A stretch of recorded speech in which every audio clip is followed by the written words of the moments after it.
본 방송에서 제공하는 투자 정보는 투자 판단에 대한 조언입니다. 방송에서 제공하는 주식의 가치, 가격 상승 및 하락에 대해서는 방송사에서 보장하지 않습니다. 시청자 여러분 안녕하세요. 오늘을 돌아보고 내일을 준비하는 오늘장 내일장 2부 진행의 백선혜입니다. 장 마감까지 확실한 승부 전략과 내일장 주목할 섹터까지 제시해드리고 있습니다. 오늘도 저희 방송과 함께 하시면서 성공적인 투자 전략 가득 담아가시기 바랍니다. 저희 방송은 유튜브를 통해서도 보실 수 있습니다. 유튜브 검색창에 서울경제TV라고 검색하시면 저희 방송과 함께 하실 수 있으니까요. 방송에 대한 의견이나 종목에 대한 궁금증 있으시면 유튜브 실시간 채팅창에 지금 바로 남겨주시기 바랍니다.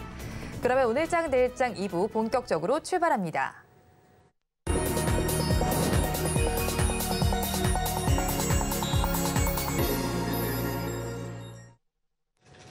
급락하는 종목에 대한 생존 전략을 모색해 보겠습니다. 종목 SOS 시간, 오늘은 바로자산운용의 윤정식 상무와 연결되어 있습니다. 상무님 안녕하세요. 네, 안녕하세요. 상무님 먼저 급락하는 종목들을 구조해 보기 전에 오늘 시장 상황부터 점검하겠습니다. 오늘 시장은 어떻게 보시나요?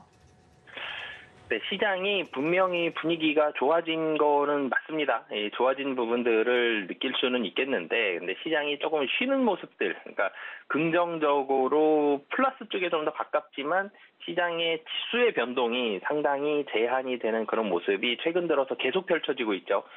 물론 이제 어제 같은 경우 코스피가 26포인트 올라가면서 2,500선을 다시 넘어갔고, 그러면서 긍정적인 분위기, 그리고 사실 거래대금도 뭐 굉장히 많다 정도까지는 아니지만 그래도 8조 원이 넘는 거래대금이 이 27일, 28일, 29일 이번 주 3일 내내 좀 이어지고 있다는 점, 이런 부분들도 좀 긍정적인데, 지수의 변동이 2,500을 많이 넘어가지 못하고 있는, 지수가 좀 쉬어가고 있고, 특히 시장을 이끌어가는 대형 섹터들이, 시가총액의 비중이 큰 섹터들이 좀 쉬는 모습들, 그런 모습들이 나타나면서 시장이 좀 쉬고 있다, 이런 느낌을 좀 많이 받고 있죠. 코스피 같은 경우는 우선 지수적으로 보면 분명히 분위기는 긍정적이 맞습니다만, 이 차트를 보면 기술적으로 지금 이 121선이 딱 맞고 있는 게 보여지거든요. 121선이 2,500 한 25포인트 정도 됩니다. 여기에서 맞고 있다라는 점, 이런 부분들이 기술적으로 매물이 좀 나오고 있고요. 오늘 같은 경우는 사실 이 장 중에 거의 이 121선 정도까지 갔었죠. 지금 121선이 2,524포인트고 오늘 고점이 2,523.98이거든요. 거의 다 갔었습니다. 그런데 거의 다 갔다가 여기에 기관의 금융투자 물량들이 좀 나왔습니다. 단기적으로 좀 매매하는 금융투자이고, 금융투자 같은 경우는 선물 매매와 많이 연관이 되어 있죠. 오늘을 제외한 3일 동안 외국인이 3일 중에서 이틀을 외국인이 선물을 매수했고, 그러면서 금융투자의 매수가 들어왔습니다. 이 외국인의 선물과 상당히 연관되어 있는 이 금융투자의 매수가 오늘 일정 부분 좀 매도가 나오면서 단기적으로 기술적으로는 121선에 대한 저항이 작용을 하고 있는 그런 상황이고요.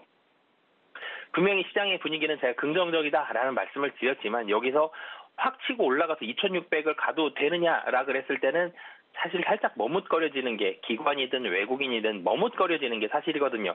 그 이유를 살펴보면 경기가 아직 회복되지를 못했습니다. 경기가 좋지 않거든요, 아직. 경기가 좋지 않은 상황에서 단순히 유동성만 좋아지는 걸로 올라가도 되느냐라는 부분들 봤을 때, 이전에 그 서브프라임 직후 그리고 코로나 직후에 유동성을 어마어마하게 풀었죠.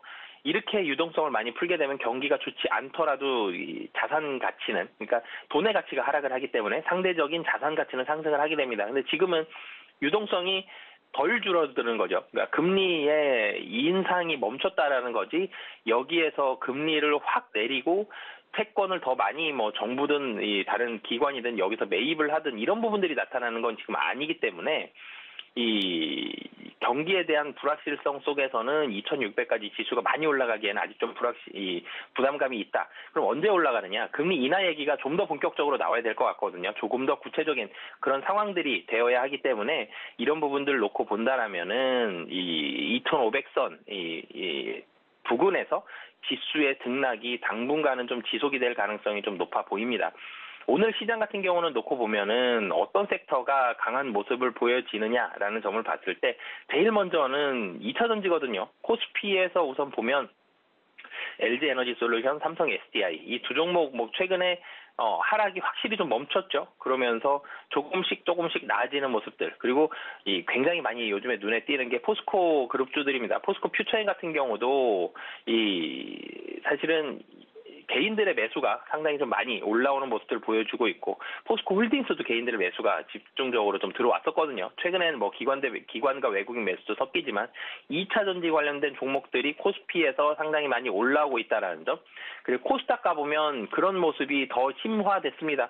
에코프로비엠 오늘 아침부터 계속 올라왔거든요. 특히 점심때쯤부터 한 오후 12시, 1시 정도부터 주가가 상승을 하기 시작하더니 어느새 에코프로비엠 지금 약 10% 가까운 상승, 10% 정도의 상승을 보여주고 있고요. 에코프로도 4% 가까이 상승을 해갑니다.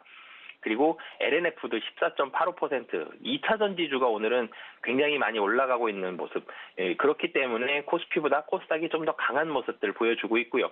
코스피에서는 2차 전지가 올라가는데 지수가 거의 묶여있죠. 약보합에 움직이고 있습니다. 약보합에 움직이고 있다는 얘기는 그 외에 시가총액 상위 종목들은 좀 쉬고 있다는 얘기인데, 코스피는 2차 전지 빼면 다른 종목들 좀 쉬고 있는, 하락하는 종목의 모습들이 좀 많고요.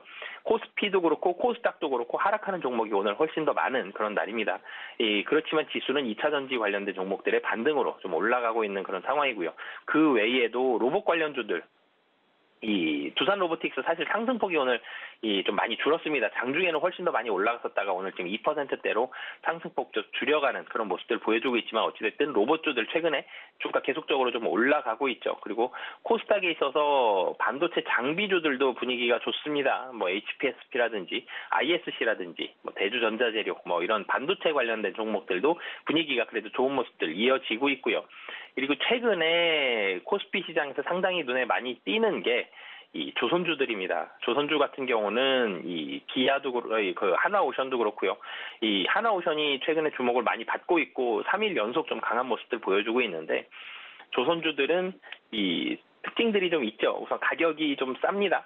싼 가격을 가지고 바탕으로 접근을 할 때 부담이 좀 없는 그런 모습들을 보여주고 있고요. 그리고 두 번째로는 이 새로운 모멘텀이 발생을 하고 있죠. 암모니아 수송선, 암모니아, 그러니까 이 LNG, LPG로 넘어갔을 때 배가 LNG를 날라야 된다. LNG 조금만 새도 큰일 나죠. 암모니아도 조금만 새도 큰일이 납니다. 그래서 이런 부분들은 특별한 기술력, 앞서 나가는 기술력이 필요하기 때문에 국내 조선사들의 이 추가적인 먹거리가 될 수 있는데, 이 부분에 대한 모멘텀이 발생을 하고 있고요. 그리고 또 한 가지로는 선박 교체 시기가 다가왔다. 이런 얘기들. 그러면서 조선주들 반등을 하고 있는 모습. 그리고 마지막으로는 이 자동차입니다. 오늘 같은 경우 기아가 다시 한번 좀 상승을 하는 모습, 1.3% 상승하는 모습 보여주고 있는데, 기아 올라가고 있고요. 그리고 뭐 현대 로템 같은 경우도 운송장비에서 현대 위아도 좀 올라가고 있는 모습들. 전체적으로 조금 쉬었던 종목들 중에서 지수에 굉장히 많은 영향을 주는 종목, 사실 2차 전지를 빼면 지수에 굉장히 많이 영향을 주는 종목들은 좀 상승이 좀 제한적인 그런 모습들을 보여주고 있습니다. 그러니까 시장이 종목별로 좀 돌아가면서 상승하는, 그러니까 종목별 순환매는 괜찮은데 지수가 많이 올라간다, 이런 부분들은 좀 부담을 느끼고 있다는 게 오늘 상황에서도, 그리고 최근의 상황에서도 느껴지거든요. 그렇기 때문에 당분간 이 금리가 인하가 된다라는 이런 모습들이 나타날 때까지, 이번 주에 뭐 PC 물가 지수도 그렇고 ISM 제조업 지수도 그렇고요. 여기 뭐 굉장히 중요한 지표들이 나오는데, 이 지표들이 나오면서 금리 인하에 대한 구체적인 목소리들이 나올 때까지는 당분간 박스권 상단 좀 제한적일 가능성이 높다라는 점, 이런 부분들을 염두에 두시면서 시장 대응하시면 좋을 것 같습니다. 를 보이는 우리 시장 상황 속에서 급락하는 종목들이 좀 많습니다. 더욱더 급락하는 종목들 2시 30분 기준으로 한번 살펴보겠습니다. 화면으로 확인해 보시죠. 시공테크를 먼저 살펴보겠습니다. 23% 넘게 빠지고 있는데 전시 전문 업체입니다. 지금 시간 기준으로 주가는 4,865원 선을 가리키고 있습니다. 다음으로 AS텍을 살펴보겠습니다. 어제 코스닥 시장에 상장한 종목입니다. 21% 넘는 낙폭을 보이면서 53,900원 선을 가리키고 있고요. 다음으로 바른손 살펴보겠습니다. 3분기 영업 손실을 기록했습니다. 11%대 낙폭을 보여주면서 1,743원에 거래가 되고 있습니다. 계속해서 헬릭스미스 살펴보겠습니다. 의학과 약품 연구 개발을 주요 사업으로 하고 있는 업체입니다. 10% 넘는 하락률을 보여주면서 5,230원 선을 지나가고 있고요. 마지막으로 KCC 살펴보겠습니다. KCC 그룹의 지주사입니다. 7% 넘게 빠지면서 21만 2천 원 선에 거래가 되고 있습니다. 급락하는 종목들 저와 함께 살펴보셨는데요. 이 종목들을 가지고 계신 분들이거나 또 다른 종목에 대한 궁금증이 있으시다면 유튜브 실시간 채팅창에 남겨주시기 바랍니다. 그러면 저희는 첫 종목부터 구조를 해보겠습니다. 시공테크를 구조해 보겠습니다. 1030 부산 엑스포가 무산이 되면서 관련된 종목들 이 종목뿐만이 아니라 다른 종목들도 약세를 보이고 있습니다. 사우디 리야드로 선정이 됐는데 이 종목들의 흐름 저희가 좀 어떻게 봐야 할까요? 네, 사실 아쉽죠. 부산 엑스포 유치가 실패로 끝나면서 좀 아쉽게 끝나면서 이 부산 엑스포 관련된 종목들이 오늘 좀 하락을 하고 있습니다. 엑스포 유치가 안 된 것도 속상한데 관련된 종목들 좀 하락을 하고 있는데 시공테크 같은 경우는 이 부산 엑스포 관련된 수혜주, 대표적인 수혜주 중에 하나였죠. 시공테크가 하는 이 일이 전시물, 그러니까 엑스포 같은 데 가면 전시회를 많이 하게 되죠. 뭔가 이 전시물에 대한 기획, 설계, 이 설치 공사 이런 부분들을 주로 하게 됩니다. 이 전시물에 대해서 뭐 영상도 제작을 하고요. 인테리어 설계도 하고 이런 부분들을 영위를 하면서 이 2012년도에 여수 세계 박람회 주재관, 그리고 2015년도 밀라노 엑스포 한국관, 2017년도에 아스타나 엑스포 주재관, 카자흐스탄 국립박물관 이런 부분들을 담당을 했었고요. 그리고 오스카 엑스포 한국관도 시공테크에서 할 만큼 한국을 가장 대표하는 전시 관련된 업체다라고 보시면 되겠습니다. 그렇기 때문에 이 부산 엑스포가 열린다라면 사실 시공테크 수혜가 맞죠. 굉장히 많은 수혜를 볼 수 있을 걸로 기대를 하고 있었는데 그러면서 주가가 상승을 했습니다. 이 주가가 바닥권에서는 한 4,000원대에서 움직였었던 이 주가가 7,000원 이상까지 좀 상승을 하는 굉장히 좀 좋은 모습들을 보여줬었는데 최근에 좀 주가 변동폭이 좀 커졌었죠. 11월 20일 이후에 23일 날 하락했고요. 24일 날 27일 하락하고 28일 같은 경우 전일 같은 경우 상승을 하긴 했습니다만 변동폭이 상당히 좀 컸습니다. 오늘 같은 경우 이제는 다시 부산 엑스포 결과가 나오면서 주가가 좀 큰 폭으로 하락하는 그런 모습을 보여주고 있는데 엑스포 유치에 대한 기대감으로 상승을 했다가 엑스포 부산 유치 실패에 다시 하락을 했습니다. 그렇기 때문에 이런 물량들, 그러니까 시공테크 자체는 나쁘지 않거든요. 2021년과 22년은 영업이익이 적자를 기록을 했었는데 23년도를 놓고 보면 이미 거의 작년 매출액 정도를 달성을 했고 23년도 3분기까지 흑자의 모습을 보여주고 있습니다. 이런 부분들까지 본다라면 긍정적인 상황들이 펼쳐지고는 있으나 부산 엑스포 실패에 대한 물량에 대한 소화 과정은 어느 정도 좀 필요하다라고 보여집니다. 네, 부산 엑스포 유치가 실패한 것도 좀 속상한데 가지고 계신 분들 급락하는 만큼 더욱더 속상하실 것 같습니다. 어떤 대응 전략이 좋을까요? 네, 우선은 사실 분명히 시공테크 이 회사가 좋아지는 그런 부분들은 있습니다만 이 물량에 대한 소화는 필요할 것 같습니다. 그렇기 때문에 하루 정도는 더 물량들이 좀 나올 수 있다라는 판단 하에 이 도망가자라는 말씀을 드리겠고요. 이 엑스포 기대감에 들어왔었던 이 물량들 소화가 다 되고 나면 사실은 시공테크에 대한 이 모습은 괜찮을 걸로 보여지거든요. 그렇기 때문에 물량이 다 소화가 됐을 때 이 가격 전략 한 4,500원 정도 잡고 대응하시면 이게 부산 엑스포 기대감이 없었을 때 주가가 한 4,500원 정도고 지금보다 한 8% 정도 하락을 하면 이 정도 가격이 될 것 같습니다. 그래서 한 번 정도 만약에 더 하락을 하면 이 4,500원 정도의 매수가 잡으시고요. 손절 가격은 혹시라도 물량이 조금 세게 나올 수 있다면 단기적으로 조금 더 하락할 수 있기 때문에 손절가는 4,200원 그리고 목표 가격은 5,000원 잡고 대응하시면 좋을 것 같습니다.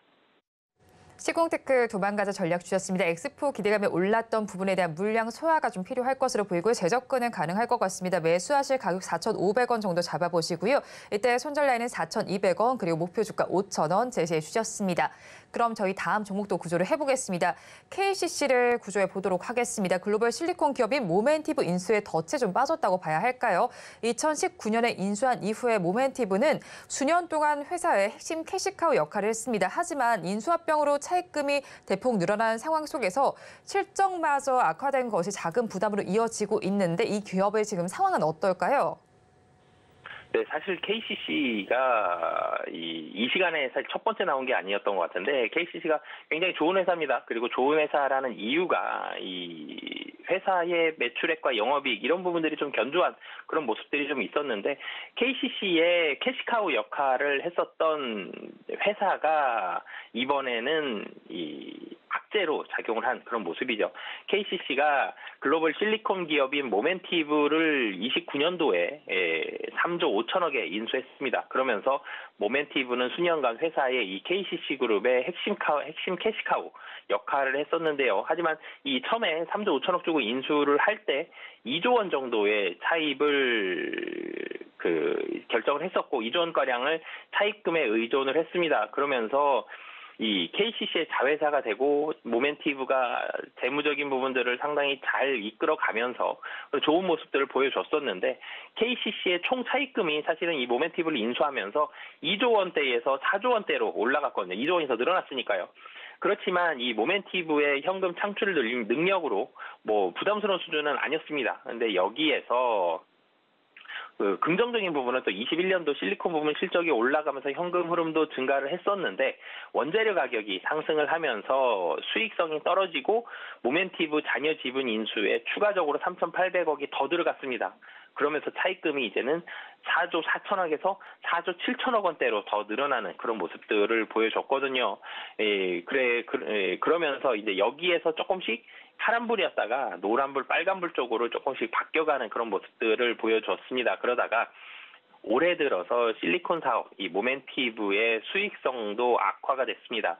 좀 전에 제가 매출이 늘어났었는데 원재료 가격이 올랐다라는 말씀을 드렸는데 원재료 가격이 오른 상황에서 리오프닝으로 인해서 실리콘 제품 가격, 그러니까 판매 가격에 대한 인하 압력이 상당히 커졌습니다. 그러면서 실리콘 사업부의 영업이익이 최근 4분기, 4개 분기 연속으로 빠르게 줄어들면서 캐시카우였었는데 2분기부터는 적자로 돌아섰거든요. 올해 3분기에는 실리콘 사업부가 383억 원의 영업 손실을 기록을 했습니다. 지금 23년도 3분기가 마이너스 383억인데요. KCC 실리콘 사업부가 작년 3분기를 가보면 플러스 369억입니다. 거의 부호가 반대로 바뀌었죠. 플러스 369억에서 마이너스 383억으로 1년 만에 이렇게 좀 빠르게 이 적자로 많이 돌아섰는데 이게 플러스 369억이 마이너스 389억까지 700억 원 정도가 700억 이상이 사실 바뀌었죠. 더 많이 줄어드는 그런 모습을 보여줬습니다. 그러면서 현금 흐름이 단기 차입금으로 메꿔지면서 전체 차입금은 더 늘어났고요. 그러면서 전체 차입금이 5조 4,800억 수준으로 좀 올라갔습니다. 이 차입금이 계속적으로 올라가면 이제는 유동성에 대한 빨간불이 켜졌다라는 표현을 많이 쓰죠. 유동성 부채들이 계속적으로 증가하면서 1년 미만, 사실 채권 시장에서는 단기 차입금 늘어난 것은 굉장히 안 좋게 보는데 1년 미만의 단기 차입금이 큰 폭으로 늘었다라는 부분들을 시장에서는 우려하면서 이런 부분들이 이 KCC의 주가에 좀 부정적으로 작용을 했습니다. 근데 여기에서 해결책이 아예 없느냐라는 부분들을 봤을 때 해결책은 우선은 KCC에서 가장 첫 번째로 신경을 쓰고 있는 거는 이 문제가 됐던 이 모멘티브를 뉴욕 증권거래소에 상장할 계획인데요. 그러면서 지난 8월 이 시티 글로벌 마켓 증권, 모건 스탠리, 골드만삭스를 주관사로 선정을 하고 자회사가 상장이 되면 현금이 유입이 되죠. 그러면서 약 한 2조 원 정도, 인수금융 때 발생했을 때 2조 원 정도를 상환한다는 계획을 가지고 있는데, 하지만 상장을 앞두고 이 상장 직전에 사실은 이 실적과 상장 직전에 그 섹터에 대한 분위기, 투심 같은 게 굉장히 좀 중요한데, 실리콘 사업이 분기 적자를 기록하면서 기업 가치에 상당히 좀 악영향을 기록을 했습니다. 올해 초만 하더라도 작년에는 계속적으로 흑자, 올해 이 1분기에도 흑자를 기록했었기 때문에 기업 가치가 최소 5조 원에서 한 7조 원 정도를 예상을 했었는데 이제는 기업 가치가 상당히 좀 많이 떨어질 것으로 보여지거든요. 그러면 여기에서는 이 상장을 하게 되더라도 2조 원의 현금을 마련을 해서 차입금을 상환하겠다. 이 계획이 좀 어려워질 수가 있고 아니면 상장 자체가 미뤄질 수가 있거든요. 그러면서 KCC 그룹사 자체가 유동성에 있어서 굉장히 이 문제가 있는 거 아니냐 이런 부분들이 좀 나온다라고 보시면 되겠습니다. 그러면서 전체적으로는 KCC 그룹 내에서 KCC 건설도 계열 실적이 좀 떨어지는 모습들 이런 부분들이 있기 때문에 KCC 그룹이 유동성이 좀 어렵다 이런 사실 이 얘기들이 좀 나오면서 오늘 KCC 같은 경우는 주가가 좀 떨어지고 있는 그런 상황이다라고 보시면 되겠습니다. 네, KCC는 좀 그룹사 전반이 부담 요소가 좀 있는 것 같습니다. 주가 역시도 하향세를 보이다 오늘 더욱더 급락하는 만큼 가지고 계신 분들 더욱더 불안하실 것 같은데요. 어떤 대응 전략이 좋을까요? 네, 우선은 도망가자라는 말씀을 드리겠는데요. 이 IPO가 좀 구체화가 되어야 될 것 같습니다. IPO에 대해서 가격이 좀 떨어지더라도 이 정도 가격에 상장을 하면 뭐 2조 원이 아니더라도 1조 5천억이든 뭐 얼마든 이렇게 상환이 가능한 상황이다. 그러면 이제 숫자가 좀 구체화가 되고 불확실성이 사라질 수 있기 때문에 우선 지금 발생한 우려감은 매도 물량으로 좀 나왔고요. IPO에 대한 구체화 시까지는 좀 보수적으로 접근을 하시면 좋을 것 같습니다. 하지만 KCC 자체가 나쁜 회사는 아니거든요. 지금 이 실리콘 사업부가 적자가 났었지만 KCC만 놓고 보면 영업이익 뭐 계속적으로 잘 나고 있습니다. 재작년보다 조금 못해서 그렇지 매출액도 6조 원대 영업이익, 6조 원대의 매출, 그리고 영업이익도 3천억 원대 후반의 영업이익이 예상이 되는 만큼 지금 우려감은 지금 발생한 유동성 위기는 우려감으로 작용하나 향후에 다시 접근해봐도 될 충분한 그런 가치는 있다라고 판단이 들어서요. 이 매수 가격은 사실은 좀 보수적으로 잡았습니다. 이 전저점 수준이죠. 18만 5천 원, 그리고 손절 가격은 17만 5천 원. 하지만 다시 한번 상승한다라면 지금 자리 정도까지는 충분히 좀 가능하다라고 보여져서 목표가는 21만 원 말씀드리겠습니다. KCC에 대해서 도망가자 전략 주셨습니다. 가격 전략 살펴보면 매수를 하신다면 18만 5천 원 선에 해보시고요. 이때 손절 라인 17만 5천 원 잡아주셨습니다. 그리고 목표 주가는 21만 원 제시해 주셨습니다. 그러면 저희 마지막 종목도 구조해 보겠습니다. 헬릭스미스를 구조해 보겠습니다. 신약 후보 물질에 대한 기대로 주가가 오름세를 보이기도 했지만 이 부분이 실패하면서 주가가 하향 곡선을 탔습니다. 거기에 경영권 분쟁까지도 이슈가 이어졌는데 최근 들어서는 실적 기대감 때문에 주가가 오르기도 했습니다. 다시 또 급락하고 있는 만큼 어떻게 좀 봐야 할까요? 네, 사실 헬릭스미스는 이 대주주 이슈가 상당히 좀 많이 발생을 했죠. 실적 자체는 좋지가 않습니다. 매출액도 굉장히 미미한 수준. 42억 원이 20년도 매출이었고요. 그리고 21년도 23억, 22년도 28억. 그리고 23년도도 40억이 채 되지가 않습니다. 3개 분기 동안 적자도 상당히 크고요. 바이오 회사이기 때문에 서울대 학내벤처로 시작이 돼서 바이로메드에서 이제 헬릭스미스로 사명이 변경이 됐는데요. 최대 주주가 까나리아 바이오엠입니다. 요즘에 우려감이 좀 많죠.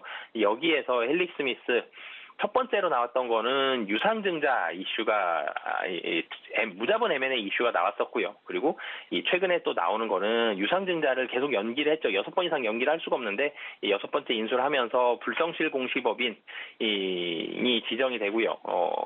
전체적으로는 유동성에 대한 우려감, 무자본 M&A에 대한 우려감 이런 부분들이 나오면서 헬릭스미스 단기적으로 좀 상승을 했지만 다시 한번 하락할 수 있는 그런 리스크들이 좀 발생한 상황이다라고 보시면 되겠습니다. 네, 헬릭스미스 최대 주주 이슈가 있습니다. 그렇다면 가지고 계신 분들 이 시점에서 어떻게 대응을 해나가야 할까요? 네, 사실 헬릭스미스 같은 경우는 주가를 좀 예측하기 힘든 종목 중에 하나죠. 굉장히 좀 도깨비 같은 종목이지만 전체적으로 회사만 두고 봤을 때는 경영권 리스크가 다시 한번 좀 무자본 M&A라든지 이런 부분들이 발생할 가능성이 여전히 좀 높은 상황이기 때문에 도망가자라는 전략 드리도록 하겠습니다. 네, 헬릭스미스에 대해서 도망가자 전략 주셨습니다. 지금까지 바로자산 운영 윤정식 상무와 함께했습니다. 오늘 연결도 고맙습니다. 네, 감사합니다.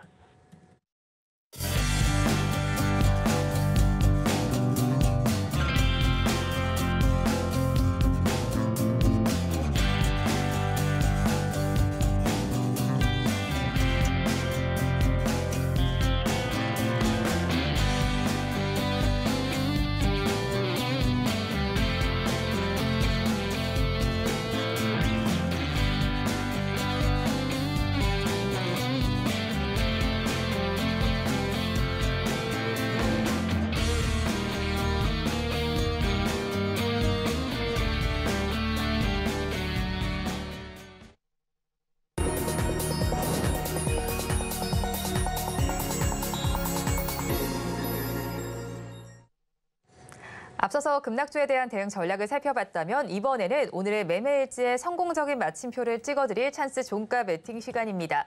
오늘은 미르경제연구소의 정태근 이사 나와 있습니다. 어서 오세요. 네, 반갑습니다. 네, 먼저 이사님과 이 시간에 짚어봤던 종목 리뷰를 해보겠습니다. 이번 달 22일에 공략을 해주신 한화오션은 2%대 수익률이 나오고 있습니다. 이 종목 계속 가져가 봐야겠죠? 네, 사실은 오늘 약간 이제 오면서 네. 지난주, 한화오션은 지난주 말씀드렸잖아요. 제가 유상증자를 깜빡하고 이거를 말씀드려가지고 이게 갑자기 이제 권리 매도 때문에 이렇게 하락이 좀 나왔는데 네. 그래서 오늘 대국민 상을 해야 되나? 그 생각을 하고 왔었거든요. 왜냐하면은 지금 지난주 금요일 날 16% 하락이 나와가지고 그냥 내 마음속에 한국조선해양을 할 걸 그랬었나? 그런 생각도 좀 들고 그래가지고. 두 가지 중에 고민하셨잖아요. 이게 그때 뭐 앵커님도 기억하시듯이 네. 다시 이제 내 마음속에 이제 한국조선해양이 있는데 일단 변동성 때문에 네. 한화오션을 선택했다는 말씀인데 그래가지고 그것 때문에 그냥 앞으로는 제 마음속에 있는 게 해야 될 것 같아요. 해야 될 그걸로 하세요. 네. 네. 그래서 어쨌든 근데 다행인 건 어쨌든 이제 그 권리매도 이슈 전까지 주가가 거의 다 회복이 돼가지고 네. 다행인 것 같아요. 근데 어차피 갈 자리에서 일단은 가는 부분이라는 생각이 들고 유상증자가 제가 알기로는 유상증자 가격이 16,000 정도 알고 있거든요. 네. 그럼 받게 되면은 이거는 충분히 이제 다 이권입니다. 벌써 주가가 26,000원 구간이고 그리고 지난주에도 말씀했지만은 8월달 이후에 조정이 나왔었지만 이 조정이 이제 끝나면서 이제 상승 전환되는 시점이기 때문에 아마 이런 흐름이 그러니까 지난주 금요일 날 이렇게 권리 매도 때문에 하락이 나오긴 했지만 그럼에도 불구하고 이렇게 회복이 된 이유들이 어쨌든 상승 추세로 전환이 됐기 때문에 이런 현상이 나오는 것이 아닌가 좀 생각이 듭니다. 그리고 월봉 차트를 보더라도 이게 지금 이제 중간에 무상증자 이런 증자 이슈가 있어가지고 지금 차트가 네. 좀 이상한데 지난주에 말씀드렸지 한국조선해양 기준으로 보게 되면은 아직도 전반적으로 이제 조선주는 바닥이라 보셔도 될 것 같아요. 네. 그 한국조선해양 차트로 좀 볼게요.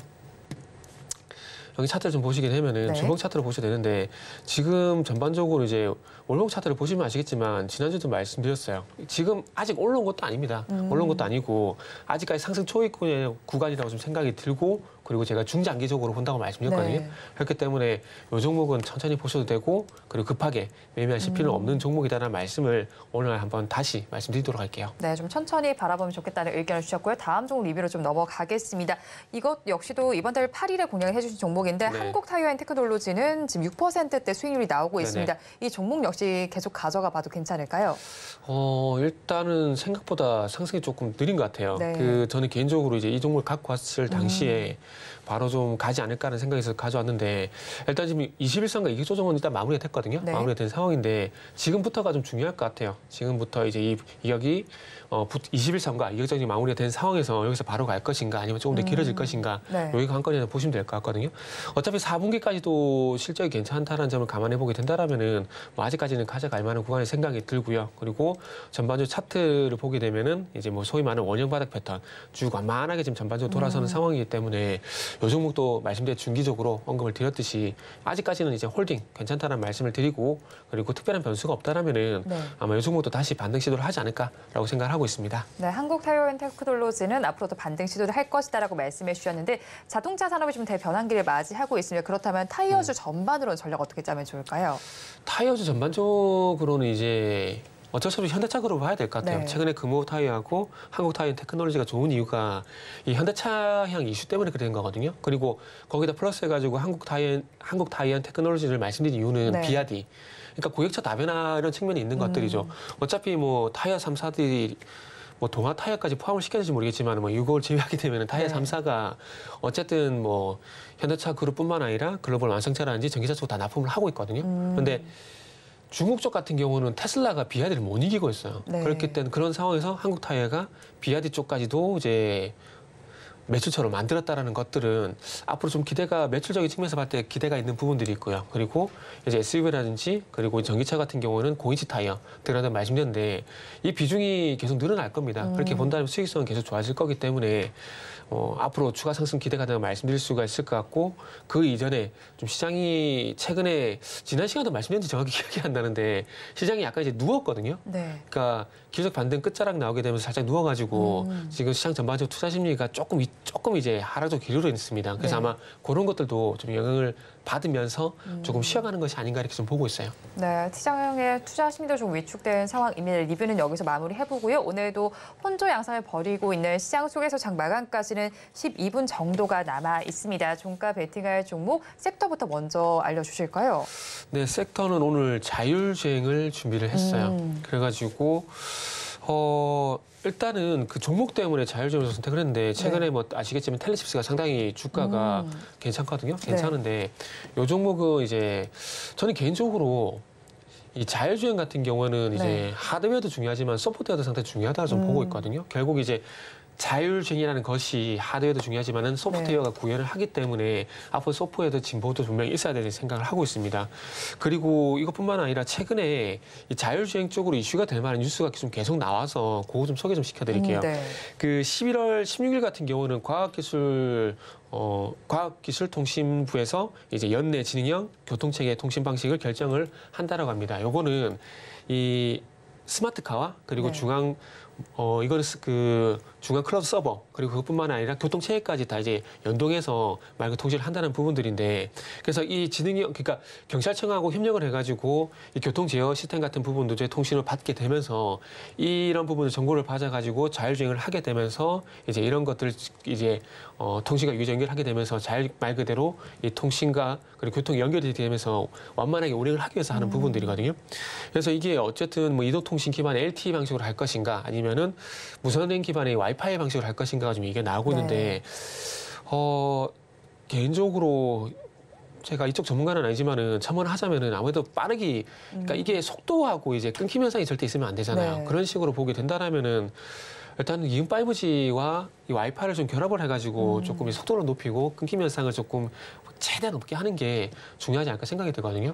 차 운전하신 분들은 아시겠지만 1초 차이가 정말 크다는 거 정말 잘 아실 거예요. 그래서 그런 부분들을 보게 된다라면은 일단은 뭐 이음 5G와 무선랜을 좀 통합한 그러니까 혼합한 형식이 좀 좋지 않을까 생각이 들고 뭐 어쨌든 그래서 이제 완전 자율주행에 대한 어떤 상용화를 좀 앞당기기 위해서 어쨌든 지능형 교통체계 이런 부분들 통신 방식을 결정한다는 이슈가 있었고요. 그리고 28일 같은 경우는 국토부에서 자율주행차 시범 운행지구 10곳을 지정을 했습니다. 경기 안양, 대구 동성로, 뭐 경북 경주, 인천 송도, 뭐 영sun도 같은 곳에 일단 지정을 했는데 이쪽에서 어쨌든 이제 시범 운행지구를 지정을 하게 되면서 자율주행차의 어떤 완성도를 높이기 위한 어떤 실증 연구라고 좀 보시면 될 것 같습니다. 최근에 잘 아시겠지만은 자율주행 로봇 지능형 로봇 같은 경우도 어디죠? 마곡이란지 그리고 이제 고덕이란지 이쪽에서 실증 사업을 진행하고 난 다음에 이게 시범 사업이 그쪽에 실증 사업이 진행됐고 그러면서 지능형 로봇법이 통과가 된 거거든요. 통과가 된 거기 때문에 지금 마찬가지로 이제 자율주행 같은 경우도 아직까지는 연구해야 될 부분이 상당히 좀 많다라고 합니다. 그러니까 완성도를 더 높여야 될 부분이 좀 많다라고 봅니다. 그렇게 본다라면은 이 테스트가 좀 많이 좀 있어야 되는데 그런 측면에서 보게 된다라면은 뭐 이런 것들도 상당히 긍정적으로 볼 수가 있고 어쨌든 자율주행차에 대한 연구 개발이라든지 그리고 촉진 이런 것도 목적입니다. 그래서 11월 16일, 12월 28일 이런 뉴스들이 나왔는데 이런 것들이 결국에는 자율주행 테마 쪽의 어떤 모멘텀이 될 만한 정부 정책 테마 이런 것들이 될 수가 있다라는 거죠. 그래서 한번 참고를 해보시면 좋을 것 같고 그리고 그런 이슈들이 나오고 난 이후에 뭐 슈어스포트 테크뿐만 아니라 뭐 자율주행차 관련된 종목들의 흐름이 최근 상당히 괜찮게 전개가 되고 있기 때문에 그래서 한번 관심 가져야 될 것 같고요. 그리고 이제 현대차 미국 자율주행 합작법인 모셔널이라는 회사가 있거든요. 이 회사 같은 경우는 미국 라스베가스에서 그 최종 테스트가 이제 마무리가 된 상황들이기 때문에 점점 가시화가 될 것 같아요. 물론 제가 아는 범위 내에서 이 자율주행차의 어떤 완성도라든지 수치라는 부분은 상당히 좀 많습니다. 근데 시장은 항상 보고 싶어만 보는 거거든요. 부정적인 면보다는 방금 말씀드린 긍정적인 면만 보기 때문에 긍정적인 면을 지금 더 많이 보고 있기 때문에 이런 이슈들로 인해 가지고 자율주행차 관련된 종목들에 대해서 트레이딩을 하시면은 좋지 않을까라고 생각이 들어서 종목까지 말씀드리면은 슈어소프트테크. 또 가지고 오셨나요? 그렇더라고요. 네, 그래서 오늘 제가 공략을 하셨네요. 제가 종목을 가져오면서 이게 어디서 추천한 것 같은데라는 생각이 계속 들었는데 작가님이 친절하게 말씀해 주시더라고요. 제가 좀 친절하게 좀 수익률 좀 알려드릴게요.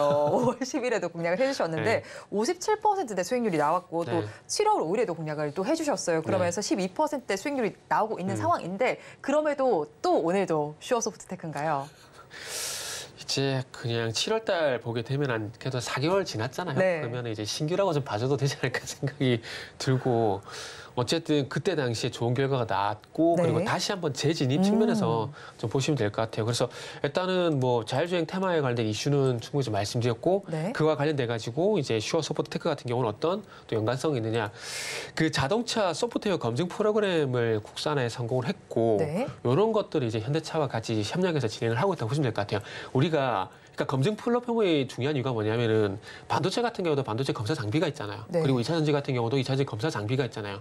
그러니까 이게 완성된 제품이 말 그대로 이게 정상적으로 작동을 하는지 안 하는지 그걸 봐야 되잖아요. 그러기 위해서는 검사 장비가 필요한데 소프트웨어 쪽 같은 경우는 이제 슈어 소프트 테크라는 회사가 네. 그런 부분들을 이제 담당을 한다라고 보시면 될 것 같습니다. 그래서 이런 소프트웨어 검증 프로그램을 가지고 있고 그러다 보니까 아마 현대차가 지분을 가지고 있는 네. 것이 아닌가 생각이 들거든요. 물론 현대 오토에버라는 뭐 자회사가 있긴 하지만 그럼에도 불구하고 그쪽은 소프트웨어를 개발을 하고 검증은 이제 이 회사가 담당한다고 좀 보시면 될 것 같아요. 그래가지고 현대차가 이게 지금 날짜를 보게 되면 9월 5일 날 네. 이게 지분을 절반 정도 매도하게 되면서 그때 당시 좀 하락이 나왔었거든요. 급락이 나왔었는데 그래도 아직까지 7.3%의 지분을 현재 가지고 있는 상황입니다. 그래서 현대차가 절반 정도 지분 매도한 시점이 지금 이렇게 화면을 보시면 요 구간이라고 보시면 될 것 같아요. 요 구간인데 그게 주가 조정이 좀 계속 나왔었거든요. 네. 그러다가 최근에 와서 좀 바닥을 다지고 최근에 거래량도 좀 실려주게 되면서 반등 시도를 하고 있기 때문에 그래서 다시 이제 매수 타이밍이 왔다라는 판단을 좀 했습니다.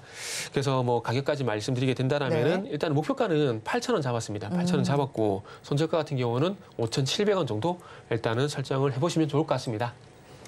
네, 오늘 종가 베팅할 종목 슈어소프트테크 짚어드렸습니다. 그렇다면 저희는 마감 동시효과 구간 우리 시장 어떤 분위기 보이고 있는지 살펴보겠습니다. 우리 양대시 오늘 계속해서 방향성을 좀 잡지 못하고 있었습니다. 코스피 시장은 결국 약보합권에서 마감을 할 것으로 보입니다. 0.16%의 약세를 보이면서 2,517선에 마감을 할 것으로 보이고요. 다음으로 코스닥 시장으로 넘어가 보겠습니다. 코스닥 시장은 그래도 강보합권보다 조금 더 오름세를 보입니다. 0.66% 강세를 보이면서 821선에 종가를 쓸 것으로 예상되고 있습니다. 이어서 수급 상황도 체크를 해보겠습니다. 코스피 시장을 먼저 보겠습니다. 일단 외국인은 매수로 전환이 됐습니다. 기관 투자자들이 홀로 팔아대고 있습니다. 1,000억 원 넘게 팔아내는 장세가 펼쳐지고 있고요. 반면에 외국인 투자자들과 개인 투자자들 각각 600억 원, 800억 원 넘게 쌍끌이 매수세를 보여주고 있습니다. 다음으로 코스닥 시장으로 넘어가겠습니다. 코스닥 시장에서는 외국인만이 홀로 사고 있습니다. 3거래일 연속 사자세를 펼치고 있는데 1,000억 원 넘게 담아내고 있고요. 반면에 기관 투자자들과 개인 투자자들 동반 매도세를 보이고 있습니다. 기관 투자자들 84억 원 정도 매도세를 보이는데 오늘까지 7거래일 연속 매도입니다. 그리고 개인 투자자들은 1,000억 원 넘게 팔아내고 있습니다. 오늘 시장 상황 이사님께서는 어떻게 보셨나요? 2차 전지가 만약에 오늘 상승이 나오지 않았다면 이라는 그런 생각이 네. 좀 들더라고요. 오늘 LNF가 근데 오늘 장 초반만 하더라도 2차 전지 그렇게 세지는 않았거든요. LNF 이 정도까지는 네네. 아니었어요. 네. 그 장 후반에 이제 16% 정도 상승까지 나왔고 그리고 에코프로 BM이 9% 상승인데 제가 보기에는 에코프로 머티리얼즈에서 이제 힘이 좀 빠지게 되면서 아마 그 수급이 제가 볼 때는 에코프로 BM 쪽으로 간 게 아닌가라는 생각이 좀 들어요.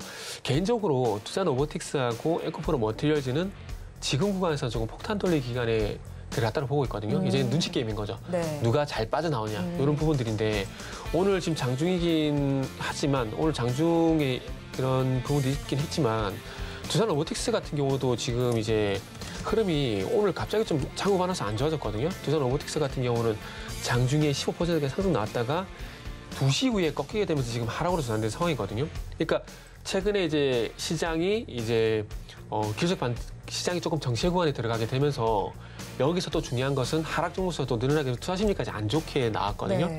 근데 이 두 가지 영향 때문에 제가 봤을 때는 두산 로보틱스하고 에코프로 머티리얼 쪽으로 쏠림 현상이 나온 것이 아닌가 생각이 듭니다. 그런데 중요한 건 이 쏠림 현상에 의해서 단기간 상당히 많이 급등이 나왔고 그리고 두산 로보틱스 나왔고 그리고 이제 그런 상황들 속에서 이제 중요한 것은 많이 올랐다는 겁니다. 네. 단기간에. 뭐 많이 올랐다는 기준을 항상 어디 잡을지 그건 항상 숙제인데 어쨌든 최근에 뭐 많이 오른 건 부정할 수 없어요. 두산 로보틱스 같은 경우도 뭐 32,000원 부근에서 오늘 보게 되면 94,000원까지 올라온 부분들이 거의 3배 올라온 부분이거든요. 그렇기 때문에 이 정도면 충분히 많이 올라왔다라고 판단을 할 수밖에 없을 것 같습니다. 그리고 그런 상황들 속에서 이제 많이 온 상황에서 어쨌든 이제 빠져나와야 되는데 네. 이제는 그래서 서두에 말씀드린 게 눈치 게임이라고 좀 말씀드렸고 그리고 오늘 이제 두산 로보틱스와 그리고 이제 에코프로 머티리얼 힘이 좀 빠지게 되면서 그쪽이 이제 에코프로 BM 쪽으로 그러니까 에코프로 머티리얼즈 힘이 좀 빠지게 되면서 그 수급이 오늘 에코프로 BM을 포함한 이제 2차 전지 쪽으로 간 게 아닌가 생각이 들어요. 그래서 오늘 만약에 서두에 말씀드렸죠 2차 전지가 아니었다라면은 아마 코스닥 같은 경우도 하락으로 전환됐을 거고요. 뭐 코스피는 지금 하락이거든요. 그래서 그랬을 건데 2차 전지가 어쨌든 조금 시장을 잡아줬다라는 부분들을 좀 볼 수가 있을 것 같습니다. 그리고 이제 수급적인 부분도 오늘 이제 기관 쪽에서 어저께 금융투자 섹터가 매수가 들어왔었거든요. 근데 오늘 매도 전환이 되게 되면서 수급적인 부분들도 조금 이제 비호적이다라는 부분들을 볼 수 있을 것 같아요. 11월 2일부터 외국인이 수급을 먼저 들어왔었고 11월 15일 날 금융투자 들어왔다가 최근에 외국인으로 다시 넘어갔었거든요.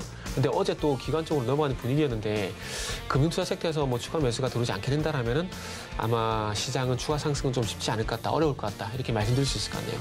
네, 기관의 수급 양상 그중에서 금융투자의 수급 양상 계속해서 주시를 해보시면 좋을 것 같고요. 양대시장 오늘 혼조 양상을 마감을 지을 것으로 보입니다. 하락하는 종목 수가 더 두드러지는 시장입니다. 마감 동시효과 구간 함께하셨습니다.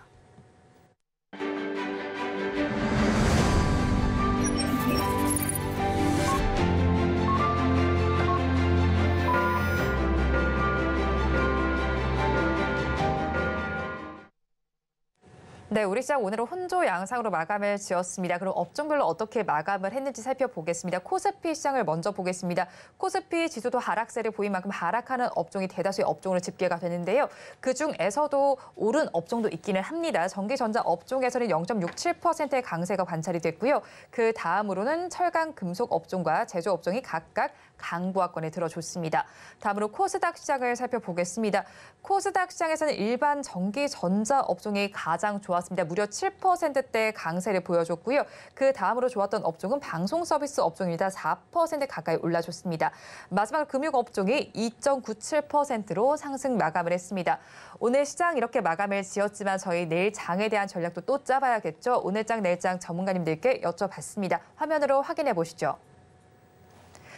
미국 금리 인하 신호가 나오면서 우리 증시 반등 견인할지 한번 전략을 여쭤봤습니다. 먼저 헤르메스 스탁의 김시은 팀장님께서는 종목별 장세에 대응을 해볼 필요가 있다고 전해주셨고요.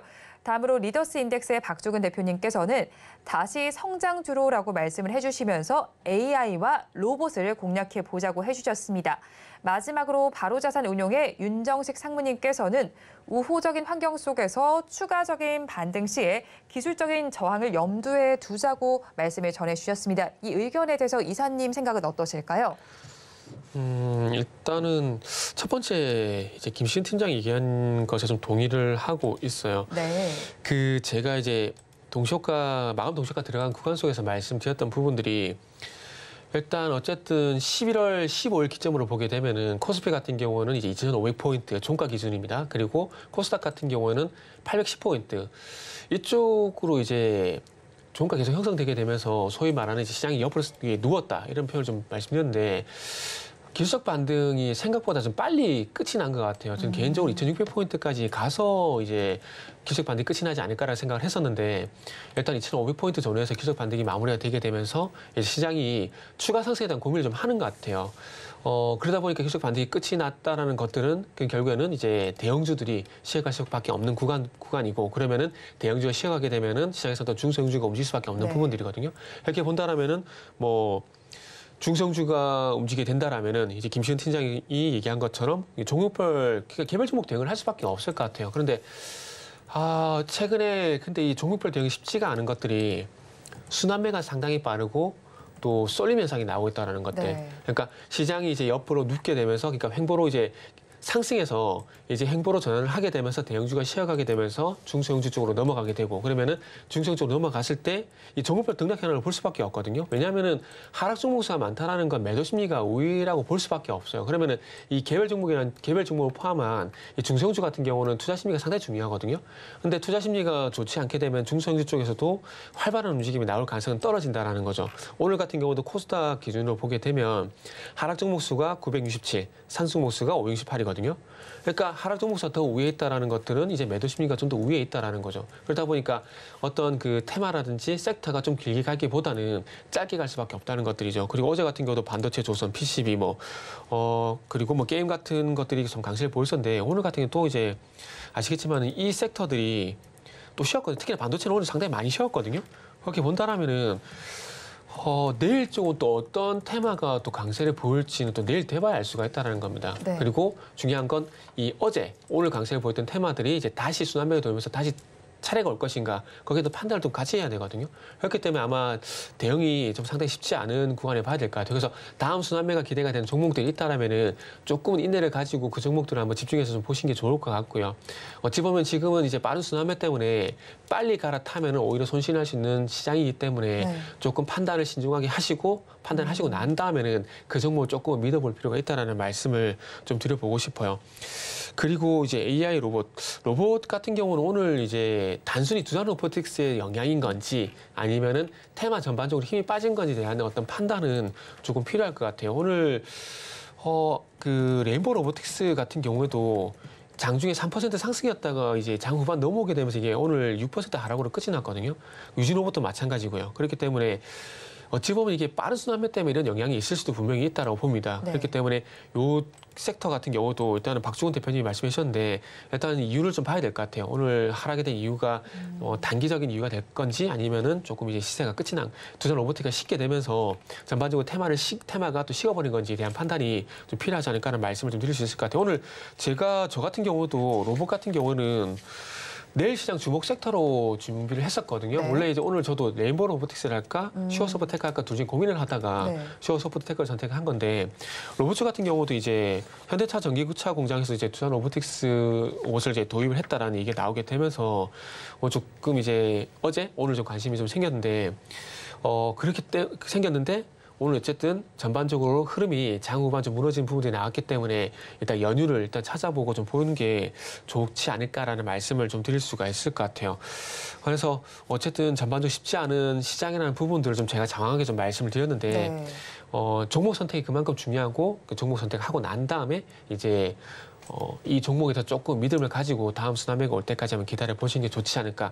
그리고 특히나 레인보우 로보틱스가 지금 화면에 나오고 있는데 보시면 어쨌든 전반적인 추세는 10월 달부터 우상향이거든요. 그러니까 이런 종목들을 일단은 가지고 이제 인내를 가진 게 좋을 것 같아요. 그리고 뭐 제가 오늘 준비한 슈어소프트테크 같은 경우도 네. 지금 보시면 아시겠지만은 날짜를 보게 되면은 이제 10월 30일 이후에 어쨌든 하락에서 상승으로 완만하게 좀 전환된 상황이거든요. 그래서 만약에 본인이 가지고 계신 종목이 최소한 이런 흐름이라면은 일단 믿고 가져갈 필요는 있다라는 말씀 좀 드려보고 싶고요. 그리고 마지막 수급 한번 살펴보게 되면 네. 지금 외국인이 수급이 매수가 그렇게 강하지는 않아요. 오늘 뭐 물론 IT 쪽으로 1,782억 정도 매수가 유입이 되긴 했지만 그럼에도 불구하고 제가 이 동서가에서 말씀드렸듯이 11월 2일 날 외국인이 먼저 대량 매수가 들어오게 되면서 수급의 스타트를 끊었고 그리고 난 이후에 11월 15일 날 기관적 특히나 금융투자 섹터 이쪽에서 1조가량 매수가 들어오게 되면서 그 다음 바톤을 이어받았거든요.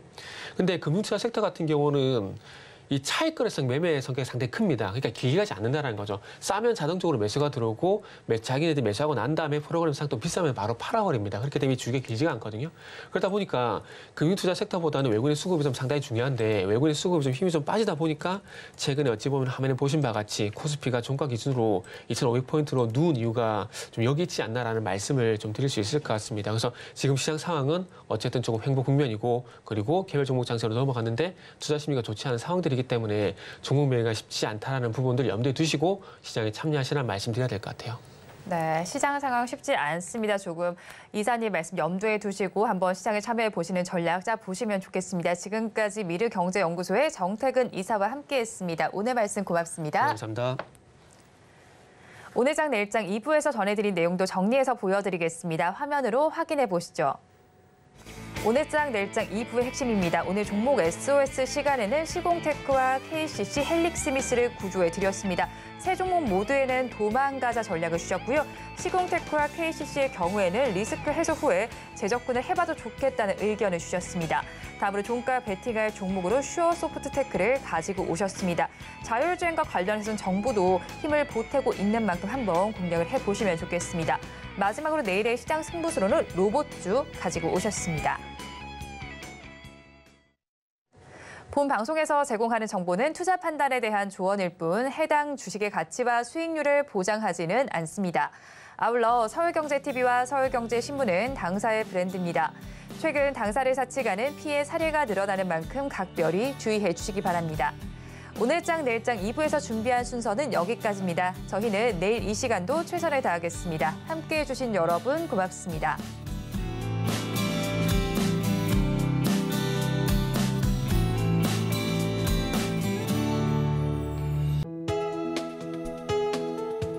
본 방송에서 제공하는 투자 정보는 투자 판단에 대한 조언입니다.